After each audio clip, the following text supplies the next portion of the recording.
ቲቸር ፍቅሩ እንዴት ነዎት? ባርኮቴ እንዴት ነህ ልጅ? አለው ይመስገን። ስራ ቆንጆ? ጥሩ ነው ልጄ። ስራ ረፍዶብኝ ነው ይቅርታ። እሺ ቲቸር ፍቅሩ። ዶክተር እንዴት ነህ? አለው አንበሳዬ። እናትን ዛሬ ይዘህ መምጣት እንዳትረሳ ቀጠሮ አለባቸው። እሺ ዶክተርዬ። አንዴ ዞር ትል አባት። እንዴ ቲክቶከራችን ያንቺ መኪና ነው እንዴ? እና እናት ነው? አይ እናቴ እንኳን መንኩሳለች፣ መንዳትም አትችልም። ባይሆን ለሀገር የመነኮሱ ሰዎች በእግራቸው እየሄዱ አየሁ። እና እኔ ያገባኛል? አረ ምን በወጣሽ።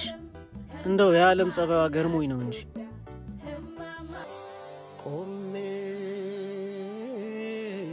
ዋጋ ያላቸው ሰዎች ዋጋቸውን አጥተው የኔ ቢጤው ለሀገሩ ቅንጣት ያህል ያላበረከተው ኩታራ ደግሞ ተወዶና ተደንቆ የሚኖርባት ምስኪኗ እማማ ኢትዮጵያ። የመጨረሻ ጎላችን የስኬት መለኪያችን ገንዘብ ሆነና ገንዘብ እስካስገኘን ድረስ ክብራችንን፣ ሃይማኖታችንን፣ ሰውነታችንን አሽቀንጥረን ጥለን እርቃኑን የምናስቀር አዲስ ትውልዶች መጣን።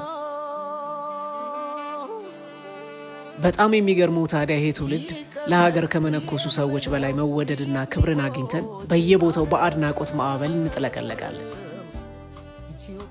ለሀገርህ ምን አበርክተሃል ብትሉኝ አንድም የምጠቅሰው ነገር የሌለኝ እኔ ቲክቶከሩ ከአንድ መምህር አሊያም ዶክተር ጋር የሆነ ቦታ ወይም ሚዲያ ላይ ብገኝ ግን የተሻለ ክብርና ሞገስን ላገኝ ይችላል። የቱ ጋር እንደሳትን ምኑ ጋር እንደተላለፍን አላውቅም፣ ብቻ ግን ስተናል።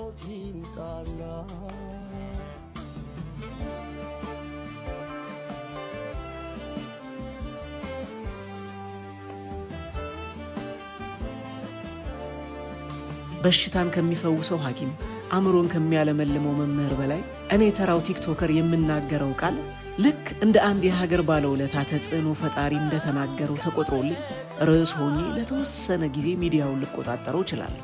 ከመምህሩ ጽሑፍ በላይ የኔ ንግግር፣ ከዶክተሩ ፈውስ በላይ የቲክቶከሩ ሥራ ገኖ በኢትዮጵያ ሰማይ ስር እስከ መቼ እንደሚቆይ አላውቅም። ይሄን ሁሉ የሞራል ኪሳራ ተሸክማችሁ አሁንም ሕዝብን የምታገለግሉ እናንተ የሀገር ባለውለታዎች የማይጎብጠውን ትከሻችሁን የማይሰበረውን ሞራላችሁን ባደለኝ ብዬ ተመኘው። ፈጣሪ ለሀገር ባለውለታዎች ሸክማችሁን የሚያቀል ዋጋችሁን አውቆ ክብርን የሚሰጣችሁ አዲስ ትውልድ ያስነሳል። አሜን። ፎሎውና ሼር እያደረጋችሁ ሐሳባችሁን ኮመንት ላይ አስቀምጡልን።